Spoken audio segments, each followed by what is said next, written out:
championship. Smokey won't find it. It's done. From a minor to a major final.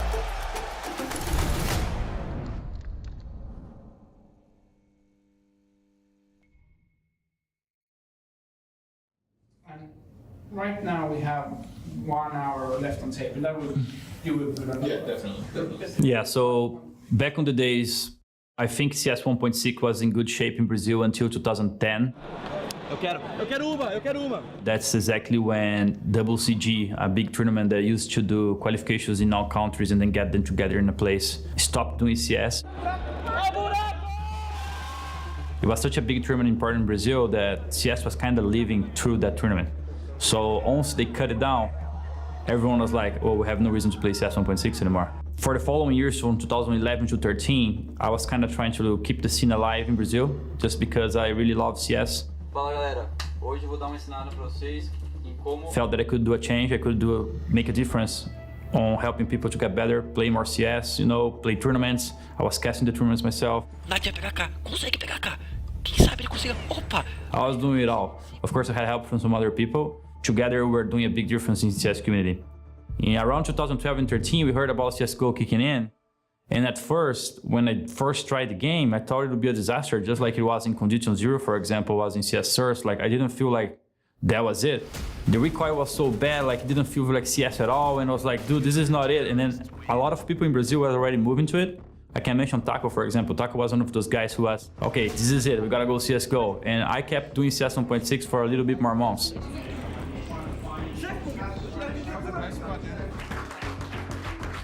I kicked ass and started doing CSGO. And I remember in 2013 that one of the things that happened is we didn't have South American servers. So CSGO was coming in, there was matchmaking for Europe, matchmaking for North America, but no matchmaking for us. And then we started on Facebook, and everyone in the community started hashtag Valve add our servers, you know, in Portuguese, and everyone started this movement. And within a week, CSGO added it.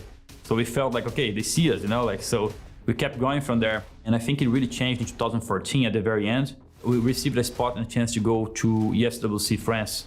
So that would be our first CSGO appearance. And we didn't have the money to go. At the time, we decided to get together to merge two teams. We had Kaboom at the time, who was me, the twins, Lucas and Henny, FNX and Fur.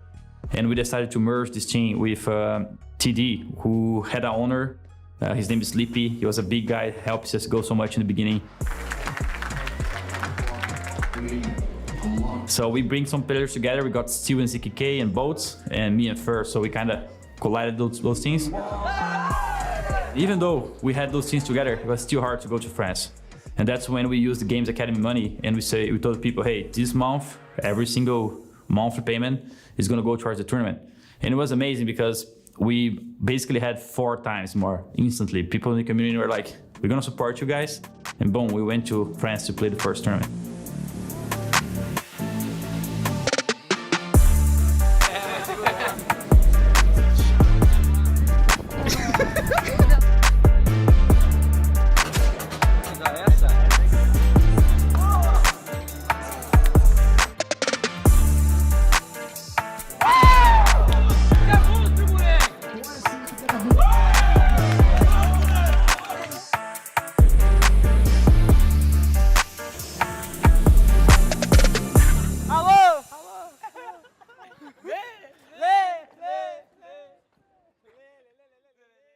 I mean, we lost basically all games there. I think it was 1-4. I even remember Fer telling Pasha, I want to take a picture of this guy. Might never see him again, you know? Like, he was on this mood, like, this is a once-in-a-life opportunity, taking photos with Pasha.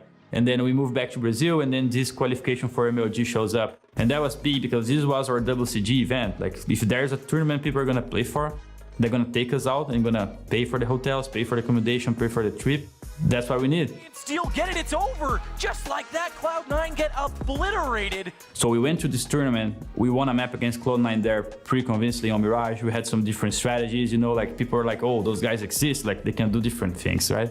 A week later, we managed to go to Colorado and play the Denver tournament. And we are able to beat Fnatic and map there. So coming from South America, you beat Cloud9 at first, and then you do good against the best team in the world at the time. After that, we go back to Brazil. And that's literally going from 100 to 0 again, because in Brazil, you were not facing any of those competitions. But then we saw that American League was coming in with USA. And then there was no South America, of course, you know, for Brazilians always come late. Yeah. So we're like, maybe we can play there. And all the Brazilian community started reacting all together like, hey, you guys need to add one South American team. Why not? You know, like those guys. But after they start realizing so many comments are coming in, so many feedbacks, they're like, if you guys come live in North America, you can play it. Basically, that's basically how it went. You know? And they were like, all right, we can do it. You know, we have no idea. And then ZKK was like, I have a friend in the United States who maybe can accommodate us for 3 months. And that's when Ricardo, who is now with 00 Nation and were so many years with us in SK, in LG, that's when he kicks in with Camila. And he's like, okay, you guys can come, no problem, we're gonna figure it out. Short day, I would say. Good day. Let's keep it short. Yeah. What was it like having 5 gamers move in and kind of change your whole home life? Well, 7. 7? 7 to start. I was pretty weird, I would say. Like, I've been playing the game throughout like 15 years. I was really good friends with ZQK back then. He got in touch with me saying like, oh, we're gonna have a tournament right there. I think it was like EPL or something like that. And I was like, okay, yeah, let me know when you guys are playing. And I just gonna come and check and say hi. 20 minutes later, they're like, yeah, we have no place to stay. Can we stay at your place? Of course, I went to ask my wife if we could do that. She's like, okay, but how long? I asked them, like, oh, the tournament just gonna take 2 months. They end up like being with us for 6 years, 5 years.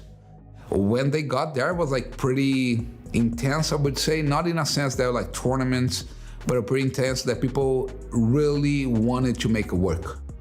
And that feeling I will never forget. I've been throughout like almost like 50, 60 players, and just few of them actually had this fire that's like make it or break it.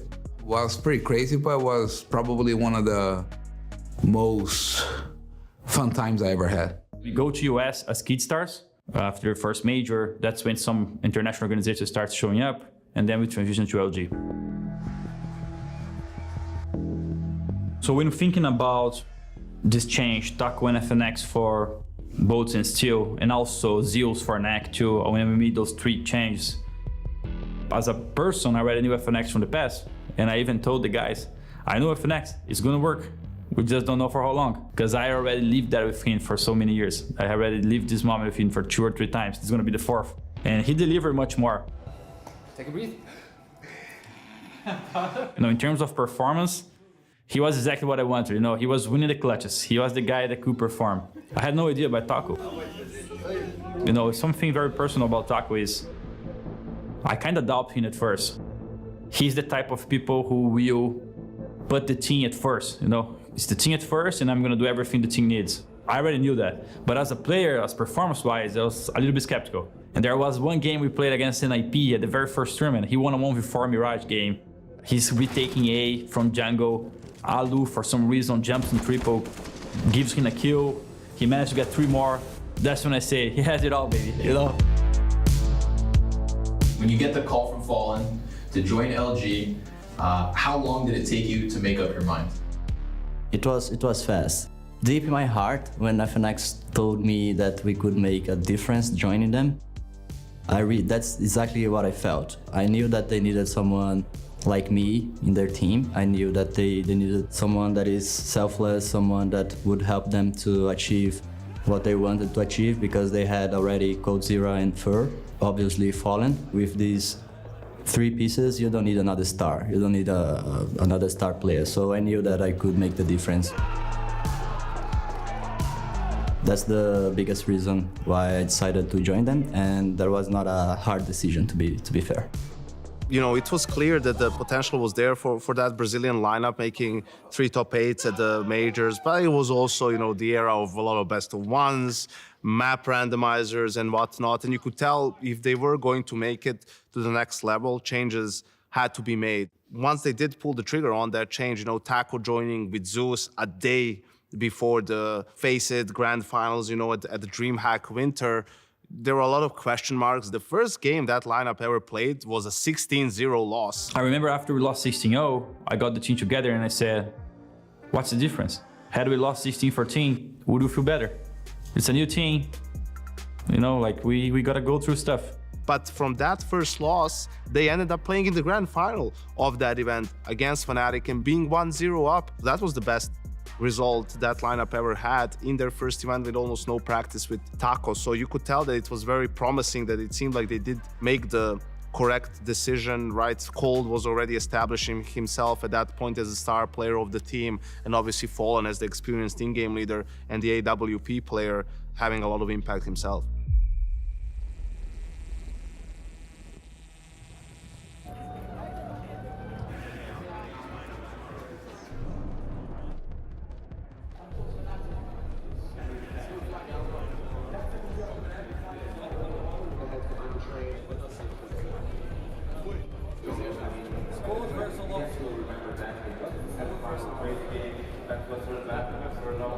I actually believe Luminosity has what it takes in this final in total, and on Overpass, yeah, I feel this is a map, one of the maps they actually have to win in order to win this grand final. You know, a lot of things fell into place. They beat already Fnatic in a best-of-1 in a group stage of that tournament. They had a grueling series against Navi in the semifinal, where Navi actually revealed some of the strategies they had been saving for the major, some boosts on Overpass, notoriously triple boosts. They managed to grind out some tough games. I felt that really hardened them. Seeing as how they lost a couple of close series to Fnatic, you know, this has to be the one time that it goes their way. Katowice 2006, I remember this. Oof, it's like 2-3 rounds that I remember. It's gonna haunt me forever in that game. But of course, you always had an eye for like Fallen. It's been around the game like 1.6 even earlier. I didn't even play it. I believe we did a super comeback against them on Overpass. I think that got the gas out of the tank, or how do you want to say it, of them. And you can only get that experience from playing more finals, right? So I think they weren't like 100% ready after that comeback. I think we just had the game right there. As you were desperate to win because you wanted so much, because you won it. So you're already going to change the way you think, you're already going to behave differently.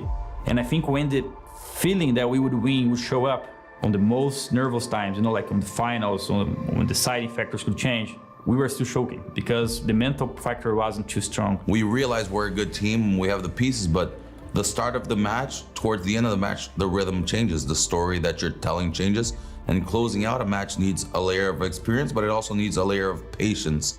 And that was the biggest thing for us, is we learned to control all the emotions. Everyone says Brazilians are hype, we are.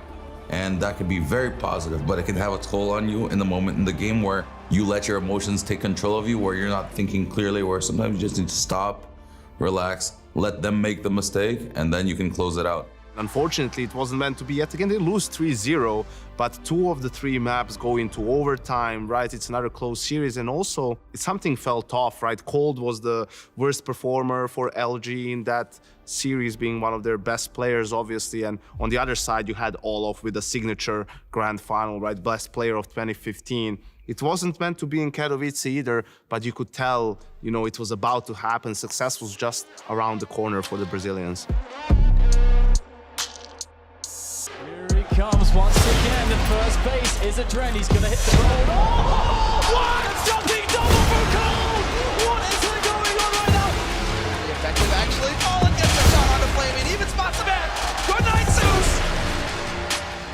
It may just be destined to be FNX Luminosity winning their first major championship. All the Tech Nines to work with her. Gonna try and shut them down as they walk back through, but FNX and Fallen are the ones to do it instead. Which does fall down, but Fallen recovers that and pulls it back. Snack's down as well. But he's on the M4 this time. He's got 2. Transfer on to Nino. Snack's trying to find the equalizer, but look at Cole go! He's got an ace in overtime! SK Gaming, second major championship in a row. I feel like I remember that time pretty well. Yeah. So we'll see. Hold back then just didn't make any mistakes. He was so fundamentally sound, and that's just like the traits of like a top tier player. Like they just don't make mistakes. They make things happen out of nowhere. And it's just really hard to play against players like that. He couldn't make a mistake when he was playing the game. When you're playing against that, you have to understand that when you're in like clutch situations and at any point in the round, like you understand where he is, but even if you know where he is, it's still like really hard to kill him, and you just had to respect the guy. It was just too insane. I knew Cold was a star. He was always one of the best, if not the best players in Brazil. I never lost faith on him. Even when he had a bad performance, I knew that he was super good and he would become something else, and that's what happened actually. I remember one time when he decided to not play CSGO anymore and he was playing League of Legends, and he had a high rank and he was doing great. And I remember me convincing him on his team, talking to him and say, Cole, you need to come back. Man, you need to come back. Don't do that, please. Come back to our team. Let's do good things together. The foolish first round, the 4th first round from them that they have. I went to Cologne, was my first boot camp to be playing the Cologne Major in 2015. Before my first practice, I asked them how hard it was playing against European teams, because I never played against Ray. So, and they said, like, you have like 1 second to kill them. If you don't kill them, they're gonna kill you. And I was, okay, that sounds fair. In my first three practice, I dropped 47 bombs, 42 bombs, and 43 bombs. So, and I was like, oh, that's everything they have. I was just focused off myself. I just forgot all my entire life. When you have a personal problem, it's kind of hard to deal with the game. So I just put everything back and I just focused inside the game. I forgot about everything and I was just playing like 15 hours a day. And I was really ready. He used to be the first one in, last one out. It's not about just talent, it's about doing the basic steps very cleanly, not making mistakes. And that's kind of the way that he instructed Brazilian CS to come. More players learn to be thorough in their steps, not make that little mistake. And that's the best thing I can say about him, because he taught an entire generation of players how to do their due diligence. And that's amazing to me, at least coming from a coaching perspective. Early 2017 was a really weird time for SK Gaming. There was some turmoil within the team, which led to them removing FNX, this longtime core member. They ended up going to the E-League Atlanta Major and having to play with a sub. It was Fox, a Portuguese player who was sort of at the end of his career, end of the road for him. Then they added Phelps after the fact, and it took them a little bit of time to kind of warm up with Phelps within the roster and the issues that came along with that. What was really interesting was FNX was transferred over to Immortals, who were like the next in line of the Brazilian teams, the next team from the region that was supposed to be like really top contenders. And so quickly, they just hit the ground running right into Katowice.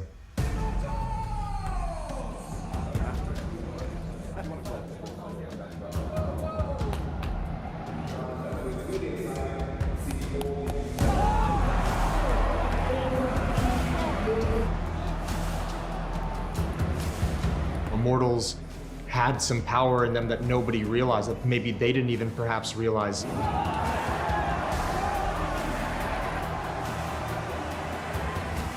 And they would get a chance to showcase it at the second major in the year at Krakow.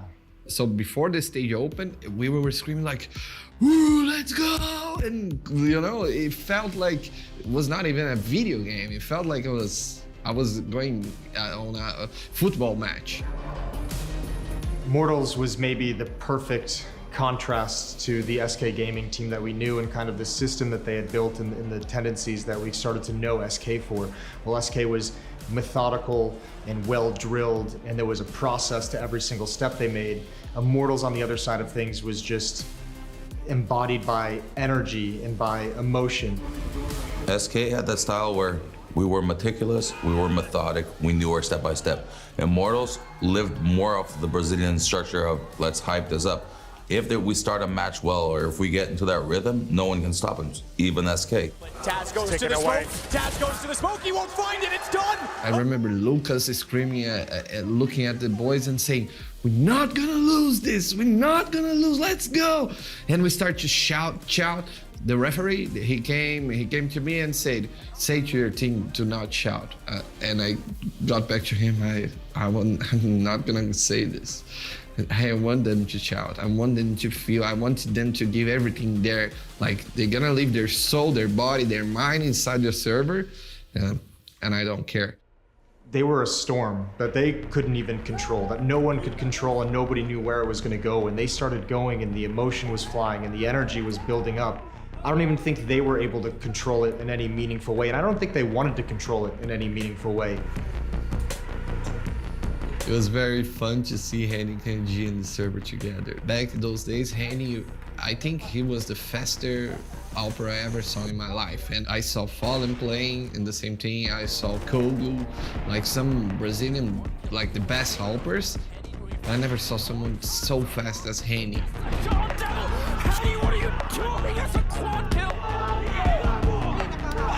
And KNG, he's not just the game and the play style, like he's a leader, you know? KNG could, if we were down like, I don't know, 10-5, he could like say some words that would ignite a fire inside of the other players. And that's what was a key part of a team that was missing on Immortals. I thought they were a little bit crazy playing. I don't think that could last. And in the end, it didn't last much, to be honest. They only had this big round of the major. But if you think about it now, later on, I kind of think that they were a little bit ahead of the map at the time. Like they were able to get more space and be more aggressive than teams would be.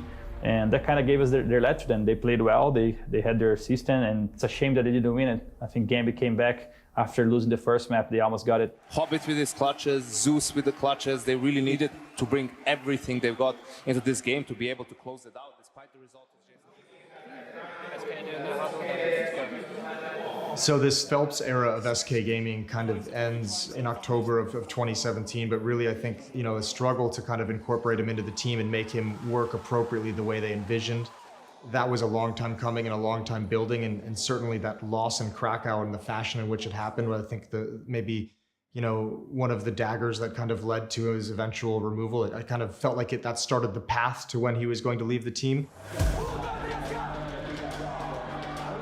And they bring in Bolts. They actually bring in a player from the Immortals lineup that made that deep run, who showed some very good rifling and showed a different style.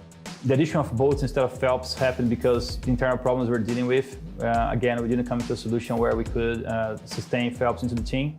Bolts was kind of a player that would fit a little bit more role-wise because he's a little bit more passive, play more lurkers, you know, so we found a way to get good together again.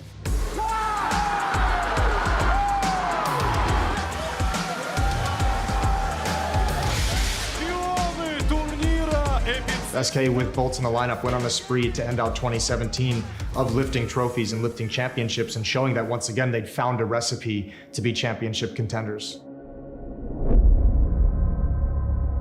When that phase team came up and we saw the news that they would be getting together, Olaf, Nico, all those guys, Alu, Kyoshima at the time, it was kind of refreshing for us because it was the first time that we felt that something could come and really try to take away our throne, you know. So we felt challenged. It kind of gave us a bigger motivation to give a little bit more. I don't think really I took a lot from Fallen. I think it's very dangerous to, when you lose to a team, you like kind of look, oh, they play really good, they did this really good, and you try to learn from them. But the moment you try to affect that on your team, you have different players, different philosophy, and it's very hard to copy that a lot. What I've done probably in the games was to take small moves, maybe setups, how they react, and stuff like that. I don't think Fallen in that sense were in my head. He probably thought more he's in my head than he actually was, you know? Like, I know this myself, if I feel like I'm having a good game plan and calling good against a specific style, you feel on top of the world in every single situation, and I think that's what happened, right? They have played us in many scenarios in the later stage of games. Yeah, I think the overthinking is always rough, but I learned obviously not to change my philosophy or change how I approach the game, but do small adaptations instead of like overthinking that we should copy the best team in the world and play one-to-one like them, but rather find our own way to the top again. Back then it felt like we had the same as SK. We had Guardian versus Fallen, pretty two good Orbers. We had Cold Zero, Desistir versus Nico, really close as well. And then Rain and Furry, obviously, right? And then you have the team kind of set against each other, who is the best in different roles. And yeah, they came on top, and I'm not sure if we performed worse as players against them. I haven't checked that fact, but obviously we struggled as a team, both as individuals and team philosophy. I don't think there was anything super specific about playing Carrion. It just happened that we won more than we lost at the time. The way we thought about the game was a little bit better than the way they thought, at least when we play ourselves, right? I remember I could study a little bit from their games and get a little bit of their openings, and I could break their openings with some picks here and there. And then I can't really say, like, the performance from the team was super good. The players we had at the time, they were playing their best game at their peak. Some of the best players in the world, and then stuff just happened. Yeah, I don't think I played too often against Jamais in 2016, maybe like once or twice, and obviously I didn't really stand a chance versus them back then.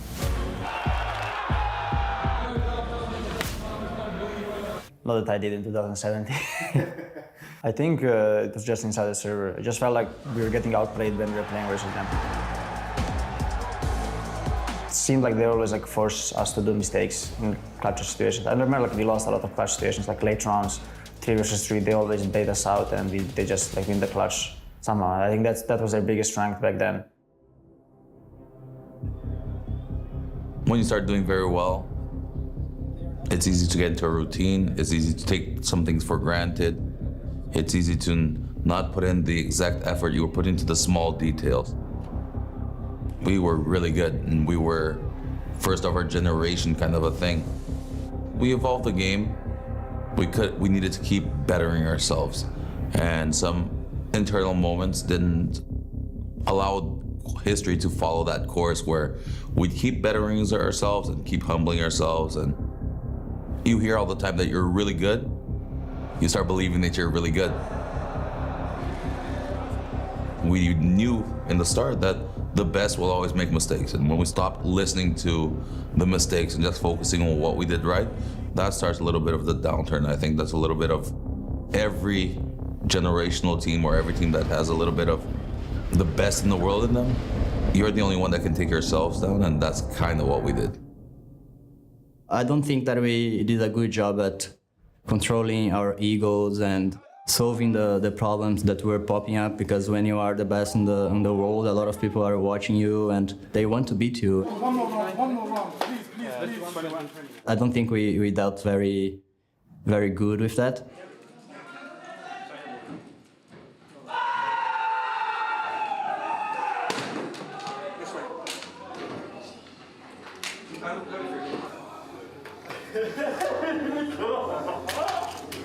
In a way, forgetting a little bit what we did to get there, how hard we worked to get there. The ego or the selfishness can destroy a little bit yourself or the team as well. And I think in 2018, we kind of broke in pieces our team. We removed Taco. I think Taco was the most important piece inside the team, not just as a player, but as a human as well. And when we lose Taco, I think we lose kind of half of the team. Later on, we decided to even remove Taco. I think that was our biggest mistake, because Taco was the glue of the team. With talks and maybe find the right approach, it would be fixable. But instead, we wanted to go international. And that's when we thought of playing with Simple and Flame at first. That almost happened. They were about to get into a plane, and they kind of gave up at the very end.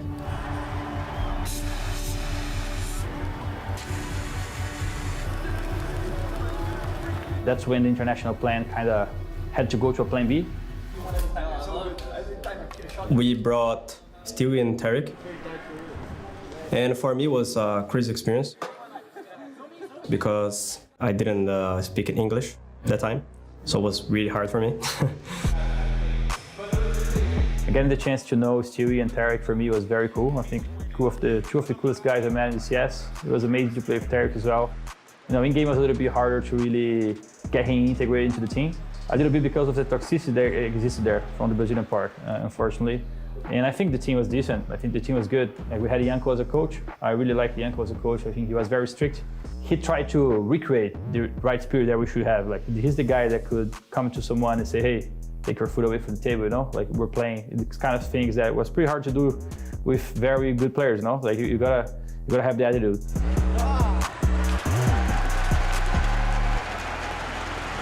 But in the end, problems were too much, and the burnout was kind of hard. Even changing the players, some of the spirit of the group was already damaged with all the years playing together in the burnout. We just exploded the team from inside to outside. I think it was so many problems outside, and we are putting all these problems or personal problems inside the team. People were not comfortable. People are not happy. Like, we were kind of not enjoying playing CS. Let's go!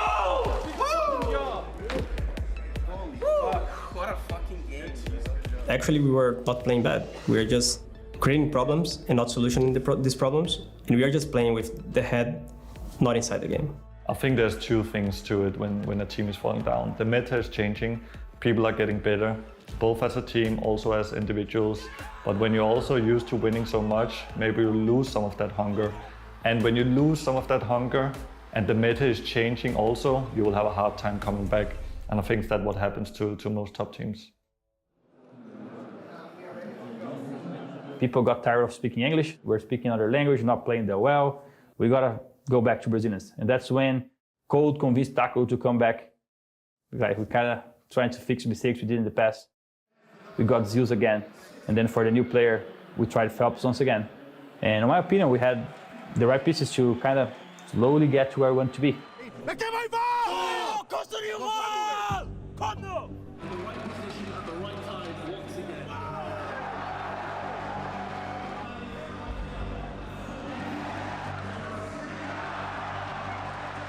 But the patience just wasn't there anymore. And that's when Cold kind of wanted to go for something more solo, and then he departed to face later on. Every story has a beginning, a middle, and an end. We could have made ours last longer, and I think how we do it, each teammate that I had will have their version of it. But in the end, we all, I think, know individual things we could have done better to at least be more malleable toward the situation. To me, that's what we would have done. It's not one big thing, it's a sum of small things that we could have done to prevent it or extend our situation, sort of like Australis did. It's about making the best of the situation and keeping it healthy. I definitely think that the Brazilian guys had an error. They dominated the game for quite some time, and the story they have been making is truly amazing. Also coming from the things that they came from and coming to be the #1 team in the world for some time. I think that's a really good story, and yeah, I think they had an error for sure. They're sacrificing everything, living in US, away from family, and they only do it just to play this game and to become the best. And I think that ignited something inside me the last few years to see what they have done for the Brazilian community. And obviously I wish to do the same for new ideals, right? To ignite some energy in them and fire that they can always manage to win, even if they don't believe always.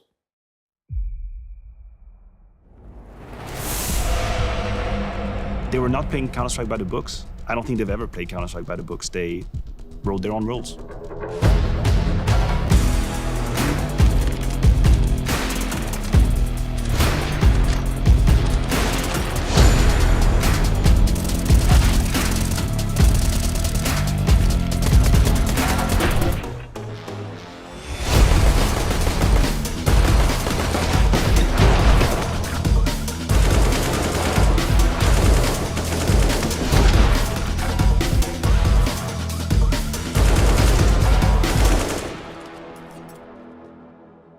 Yin and a yang, right? You had the Fallen philosophy or school of thoughts, which was really slow and controlled and always in the great parameters, whereas Furia was more the absolute chaos. Playing the odds or playing against the odds, playing the fast Counter-Strike when they had to play slow, gambling when you didn't really have to, pushing the envelope, going ahead and taking territory when you didn't need to.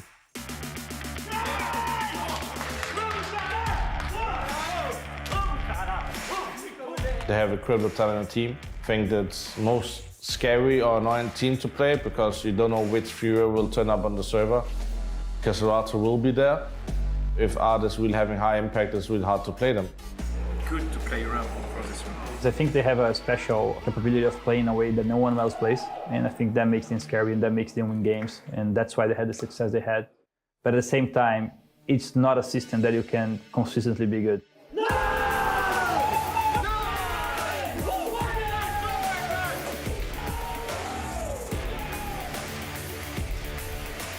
I think they have strong individuals. I just think like their play style is not consistent. I think their play style it's good when it works, but when it doesn't, it looks really bad, you know? I rate Serato and Yuri very highly as a duo. I think they're very skilled. I think Serato, especially in the last year or two, has been playing lights out. And I think the fact that they don't have any, not major trophies, but any trophies, probably speaks volumes of how mismanaged that team has been. If they would have the other system that everyone has, if they would think the way that everyone thinks, and they understand that now they can play it too, and then if you can add what they have as a difference, that's when I think Furia could be scary. I can kind of feel that movement happening right now a little bit on their game style, some maps. And I think if Furia manage to do that properly, they can become a scary team in terms of winning tournaments. But until they do that, I don't think it's going to work ever to becoming a top team. Fucking suck, but we won, bro.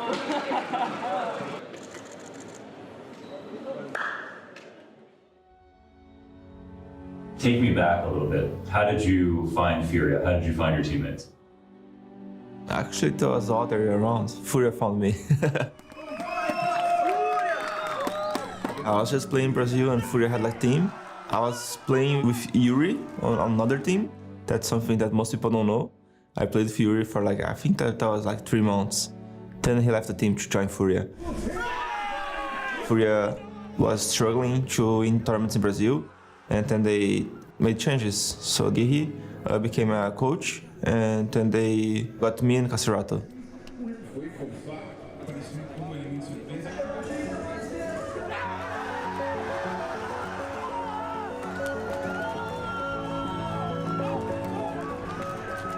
And we started playing tournaments. So I kind of felt just in the first month of the lineup that we had like a very strong team in my hands.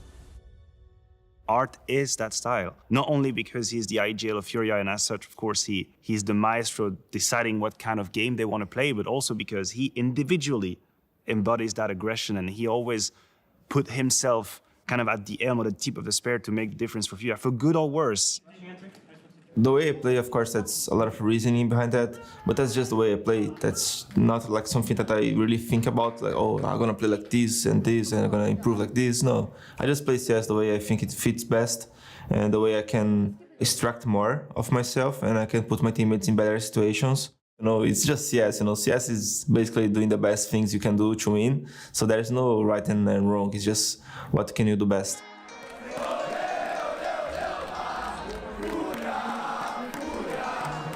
It would be naive to say that just because they have the audience with them, they're going to win. That's obviously a simplification, but we know how emotional Brazilians are when they play Counter-Strike. We know they put everything on the table. We know they play with their hearts out.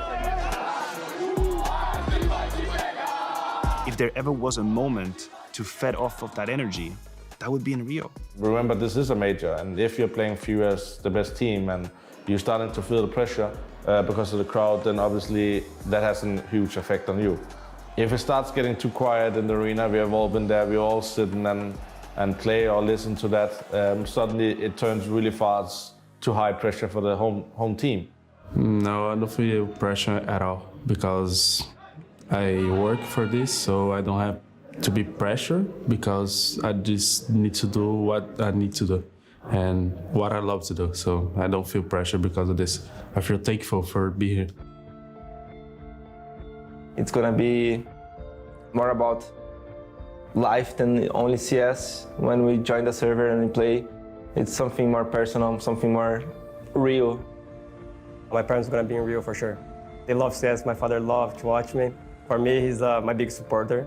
He's like same than an analyst and a coach. He was calling me, hey, you need to do that, you need to be more calm, do that, help the kids. I was, okay, father, don't worry, I'm here. Proudness and happiness to being able to play in front of a Brazilian crowd, my hometown. I hope that we can make a good show for the Brazilian crowd. Experiência maravilhosa poder estar tendo esse evento aqui no Brasil. Depois de tantos anos de luta, tantos anos que a gente passou para construir um cenário no Brasil. Não fiz absolutamente nada disso sozinho, mas fico muito feliz de ter conseguido, junto com vocês, tantas coisas que nós fizemos bacanas. Todas as pessoas que jogaram comigo, minha família, quem criou o evento, vocês fãs, todo mundo ajudou muito a gente mudar nossas vidas, né? E o jogo é isso, o jogo é muito mais do que só um tiro, é muito mais do que só tentar ganhar do adversário, é sobre você conhecer a si mesmo, conhecer outras pessoas, desenvolver habilidades, curtir, passar bons tempos. Às vezes, né, usar o game para esquecer alguns outros problemas, mas no fim das contas a gente está atrás de sentir as coisas, de se sentir bem, né? Eu espero que o jogo faça bem para vocês como fez bem para mim na minha vida e espero que a gente possa continuar juntos, compartilhando esse sonho que a gente tem através dos games por muito mais tempo. Muito obrigado por tudo sempre.